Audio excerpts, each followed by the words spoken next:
డబ్బు, అనారోగ్యం, ఉద్యోగం, వ్యాపారం అప్పులతో బాధపడుతున్నారా? వెంటనే ఈ వెబినార్లో జాయిన్ అవ్వండి. నమస్తే, welcome back to our channel. నేను మీ సంజయ్. ఈరోజు మనతో పాటు ఉన్నారు AMFI registered mutual fund distributor PS Chandrashekar గారు. ఆయనతో మాట్లాడి కొన్ని విషయాలు తెలుసుకుందాం. నమస్కారం సార్. నమస్తే సంజయ్ గారు. సార్, ఇంకొక చిన్న డౌట్ ఉంది సార్ చాలామందికి, దాని గురించి కూడా అడుగుతున్నాను. అంటే సిటీలో ఉన్న వాళ్ళకి తెలియదు, కానీ పల్లెటూరులో ఉండి మ్యూచువల్ ఫండ్స్ ఇన్వెస్ట్ చేయాలనే వాళ్ళకి కొన్ని డౌట్స్ ఉన్నాయి. అదే నెల నెల చిట్టి కట్టుకుంటున్నాం కదా, ఇక్కడ కూడా మంచిగానే డబ్బులు మిగులుతున్నాయి, అండ్ మా ఎదురుగానే ఉంటున్నారు వాళ్ళు, చిట్టిలోనే ఇన్వెస్ట్ చేయడం బెస్ట్ కదా మ్యూచువల్ ఫండ్స్ కన్నా అని చెప్పేసి వాళ్ళ అభిప్రాయం అది సార్. మీరేం చెప్తారు సార్? చిట్టీలో పెట్టుకోవడం బెస్టా, మ్యూచువల్ ఫండ్స్లో ఇన్వెస్ట్ చేయడం బెస్టా? సంజయ్ గారు, ఈ క్వశ్చన్కి ఆన్సర్ చెప్పాలంటే ఫస్ట్ అసలు చిట్ ఫండ్ అనేది ఎలాగా రన్ అవుతుంది దాని గురించి తెలుసుకోవాలండి ఫస్ట్. అంటే ఒక చిట్ ఫండ్ ఈ చిట్ ఫండ్ని క్రియేట్ చేయాలనుకున్నప్పుడు, ఎస్టాబ్లిష్ చేయాలనుకున్నప్పుడు ఒక గ్రూప్ ఆఫ్ పీపుల్, ఒక ఫ్యామిలీ అవనండి, లేకపోతే ఒక కమర్షియల్, లేకపోతే ఒక గ్రూప్ ఆఫ్ పీపుల్ చేసుకుని ఒక ఫర్మ్ రిజిస్టర్ చేసుకోవాలి. ఫర్మ్ రిజిస్టర్ చేసుకునేటప్పుడు దాంట్లో ఈ చిట్ అనేది కంపల్సరీ ఉండాలి. Okay sir.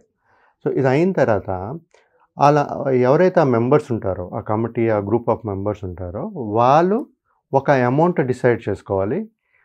ఎవ్రీ మంత్ ఇంత కంట్రిబ్యూట్ చేస్తాము, తర్వాత ఒక సమయం టెన్యూర్ డిసైడ్ చేసుకోవాలి. సో ఫర్ ఎగ్జాంపుల్ తీసుకుందాం సార్, ఒక 10 months 1000 రూపాయలు చొప్పున ఒక్కొక్కరు, ఒక 10 మంది ఉన్నారు, 1000 రూపాయలు ప్రతి నెల వేసుకుందాం అనుకుంటున్నారు. ఒక 10 నెలలు చిట్ టెన్యూర్. సో ప్రతి ఒక్కరూ 1000 రూపాయలు వేస్తూ ఉంటారు సార్. వేసేటప్పుడు అదేమవుతుందంటే ఈ వేసిన ఇన్వెస్ట్మెంట్ అంటే 1000 రూపాయలు వేస్తే ఒక మనిషి 10 మంది వేస్తున్నారంటే ఎంత? 10,000 అవుతుంది. ఆ 10,000 ప్రతి నెల ఒక్కొక్కరికి వెళ్తుంది. అది ఎలాగ వెళ్తుంది అంటే, ఒకటి పాట ఉండొచ్చండి, పాట పాడతారు, లేదంటే token, lottery system. Okay. So ఇదేంటంటే ఈ లాటరీ సిస్టమ్ అనుకోండి, ప్రతి ఒక్కరికి వెళ్తూ ఉంటుంది. ఆల్టర్నేటివ్గా 10 months ప్రతి 10 మందికి ఆ డబ్బులు అనేది 10,000 ఒకే లంసమ్కి ఇచ్చేస్తారు. అంటే ఆయన ఇన్వెస్ట్ చేసింది 1000 రూపాయలే, కానీ 10,000 ఇచ్చేస్తారు. ముందుకే వచ్చేస్తుంది. సో దీంట్లో అడ్వాంటేజ్ అదొక్కటేనండి. ఓకే. సో దాంట్లో కూడా మీకు ఇప్పుడు పాట పాడతారు, పాట పాడేటప్పుడు మీకు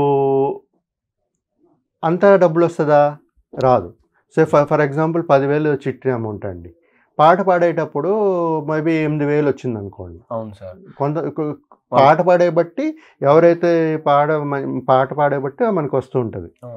వచ్చేటప్పుడు ఆ 10,000 అనేది రాపోవచ్చు, 8,000 రావచ్చు, 9,000 రావచ్చు, పాట బట్టి ఉంటుంది. ఒకవేళ 8,000 వచ్చింది అనుకోండి, ఇప్పుడు ఎవరైతే ఈ చిట్ ఫండ్ ఆర్గనైజ్ చేస్తున్నారో వాళ్ళ ఫీజు ఉంటుంది. అవును సార్. సో వాళ్ళ ఫీజు ఎంతో, ఒక ఫిక్స్డ్ అమౌంట్ పెట్టుకుంటారు, 2,500 ఎంతో పెట్టుకుంటారు, 1,000 రూపాయలు 500 పెట్టుకుంటారు, అది వెళ్తుంది. అది కాకుండా డివిడెంట్ అయితే మిగతా డివిడెంట్ ఉంటుందో, ఆ డివిడెంట్ ప్రతి ఒక్క కస్టమర్స్కి, లేకపోతే లాస్ట్ ఎవరైతే ఒక కస్టమర్ వెళ్తుందో ఆ డివిడెంట్ అన్ని ఆయనకి వెళ్తుంది. ఎందుకంటే చాలా లేట్గా వస్తుంది కదా ఆయనకి. సో ఆ డివిడెంట్ అన్ని లాస్ట్ పర్సన్ ఎవరైతే చీటీ వస్తుందో ఆ డివిడెంట్ అన్ని ఆయనకి పే చేస్తారు.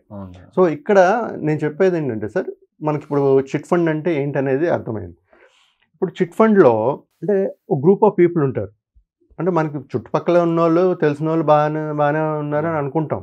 ఈ బిజినెస్లో చాలా కావాల్సింది ఏంటంటే హానెస్టీ అండ్ ఇదండి. హానెస్టీ చాలా ఉండాలి, నమ్మకం అనేది ఉండాలి. అలాంటి వాళ్ళే చేయగలుస్తాము. నమ్మకం లేదు, ఇప్పుడు నమ్మకం ఉన్న వాళ్ళు కూడా చాలామంది స్టార్ట్ చేశారు, క్లోజ్ చేసి వెళ్ళిపోయారండి, మనుషులు కనబడలే. చాలా ఫ్రాడ్స్ అవుతుంటాయి. మిస్మేనేజ్మెంట్ కంపెనీలు కూడా చాలా దివాళా తీసినాయి. మిస్మేనేజ్మెంట్ ఫండ్స్ చేస్తుంటారండి, మనిషి మాయమైపోతారు, మనకి డబ్బులు పోయినట్టుగా, రిస్క్ చాలా ఉంటుంది.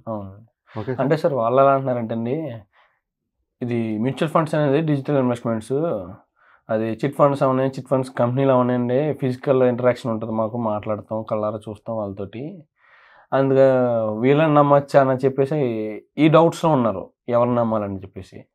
ఈ మ్యూచువల్ ఫండ్స్ డిస్ట్రిబ్యూటర్లు కానీ, అంటే డిస్ట్రిబ్యూటర్ ద్వారా వెళ్తే ఓకే, డైరెక్ట్ ఇన్వెస్ట్మెంట్ చేసే వాళ్ళంతా డిజిటల్ కదండి, ఓన్లీ ఫోన్లోనే. దాని మీద నమ్మకం పెట్టాలా లేకపోతే కంటికి కనిపించే వీళ్ళని నమ్మాలా అని చెప్పేసి డౌట్లు పడుతున్నారు. అది ఇప్పుడు ఒక కస్టమర్ డిసైడ్ చేసుకోవాలి సార్. ఇప్పుడు చుట్టుపక్కల ఉన్న వాళ్ళని మనం నమ్మొచ్చా అనేది ఫస్ట్ క్వశ్చన్. తర్వాత మనం పెడుతున్న డబ్బులకి రిటర్న్స్ వస్తున్నాయా రెండోది. అవునండి. సో ఎవరైతే మనం నమ్ముతామో వాళ్ళే ఇప్పుడు మనకు కనబడకుండా పోతున్నారు. ఈ చిట్టు ఫండ్లన్నీ వేసుకున్న వాళ్ళందరూ నమ్మే కదా సార్ వేసింది. అవునండి. మీకు అది మ్యూచువల్ ఫండ్స్లో మీరు వేసినా సరే అలాగే ఎవరు చేయలేరు. ఎందుకంటే మ్యూచువల్ ఫండ్స్లో మీరు ₹1,000 ప్రతి నెల వేసుకున్నా దానికి మీకు 12 to 15% రిటర్న్స్ వస్తుంది. ఇదంతా ఒక సెబీ ఇది అండర్ రెగ్యులేటెడ్ ఉంటుంది. ఎవ్వరు ఏం చేయలేరండి.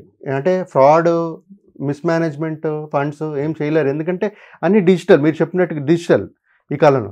ఫిజికల్గా అంటే ఏంటి, క్యాష్ తీసుకోవట్లేదండి. ఇప్పుడు చెక్ రూపంగా తీసి పెడుతున్నారు వాళ్ళు. డిజిటల్లే కాదు సార్. ఇప్పుడు పల్లెటూరులో ఉన్నారు, వాళ్ళకి ఏం లేదు తెలియదు అంటే ఫిజికల్గా చేయొచ్చు. ఫిజికల్గా ఫామ్ తీసుకుని వెళ్ళి ఫిజికల్గా చెక్ తీసుకుని వెళ్ళి చేయొచ్చు. డిజిటల్ మోడ్ ఎందుకు ఇప్పుడు ఎంటర్టైన్ చేస్తున్నామంటే ఫాస్టర్ వే, అంటే త్వరగా మనం ఇన్వెస్ట్ చేయొచ్చు అని. ఇప్పుడు పల్లెటూరులోనే తీసుకోండి సార్, యూపీఐలు వాడుతున్నారు కదా సార్. ప్రతి ఒక్కరి దగ్గర యూపీఐ ఉంది. యూపీఐ ఉందంటే వాళ్ళకి బ్యాంక్ అకౌంట్ ఉంది. బ్యాంక్ అకౌంట్ ఉంటే మనం మ్యూచువల్ ఫండ్స్లో ఆన్లైన్ పే చేసుకోవచ్చు కదా. మీరు ఎలాగైతే స్కానింగ్ చేస్తారో స్కాన్ చేసి పే చేస్తారు కదా, అదేవిధంగా వాళ్ళు అక్కడ యూపీఐ ఐడి వేసి పే చేయాలి. సో ఇక్కడ మనం డబ్బులు అనేది ముట్టట్లేదు, రిస్క్ లేదు. ప్లస్ ఇక్కడ ఇన్వెస్ట్మెంట్స్ ఏదైతే సెబీ రెగ్యులేటెడ్, మీకు అర్థమైందా సార్? సో రిస్క్ అనేదే లేదు. మీకు అసలు రిస్క్ ఉంది కనబడుతుందంటే నాకు చిట్ ఫండ్లోనే కనబడుతుంది ఎక్కువ రిస్క్. సొంత వాళ్ళు ఉన్నా సరే నాకు రిస్క్ అక్కడే ఎక్కువ కనబడుతుంది. ఎందుకంటే ఈరోజు ఎవరినైనా నమ్మాలి అంటే సొంత వాళ్ళని నమ్మడానికి లేదు సార్. లేదు, నిజంగా లేదు. లేదు. అంతే, అన్నదమ్ముల మధ్యన కూడా ఎక్కడుంది సార్ అండర్స్టాండింగ్స్ ఉన్నాయి ఈ కాలంలో? లేదు. ప్రాపర్టీ రాగానే వాళ్ళ కలర్స్ కనబడుతూ ఉంటాయి, ఏం చేయలేం. సో ప్రపంచం అలాగుంది సార్. ఒకటి నేను చెప్పేది ఏంటంటే ఇక్కడ కస్టమర్స్కి, ఇన్వెస్ట్మెంట్ మ్యూచువల్ ఫండ్స్లో బెటర్, మంచి రిటర్న్స్ వస్తాయి, safe and secured. SEBI regulated investments అండి. సో అక్కడ మీకు ఎవరు రెగ్యులేట్ చేయరు, చూడట్లేదు కదా మీకు చిట్ ఫండ్లో. Only organiser is the regulator. State గవర్నమెంట్లో రిజిస్టర్ చేసుకుంటారు కానీ మీ ట్రాన్సాక్షన్స్కి వాళ్ళు ఇది తీసుకోరు. Only organiser. మీరు ఆర్గనైజర్ నమ్మి బ్లైండ్గా వెళ్తున్నారు, ఒక మనిషిని నమ్మి వెళ్తున్నారు. అది మరి ఆ రిస్క్ మీరు గ్రహించి దేంట్లో బాగుంటుంది అనేది ఇన్వెస్ట్ చేసుకోవాలి. Okay sir, thank you very much sir. అంటే మీరు ఇప్పుడు టోటల్గా చెప్పాలనుకున్నది ఏమన్నా అంటే, ఇప్పుడు సొంత అన్నదమ్ములే ఆస్తి విషయాల్లో కొట్టుకుంటున్నారు, ఇంకొకరిని నమ్మి అలాగే ఇన్వెస్ట్మెంట్ పెడతారు అని చెప్పేసి అంటున్నారు. చిట్ ఫండ్స్ అనేది నమ్మడానికి లేదు సార్ సంజయ్ గారు. Mutual fund is one of the best option. Thank you very much sir, ఇంత వాల్యుబుల్ ఇన్ఫర్మేషన్ ఇచ్చినందుకు.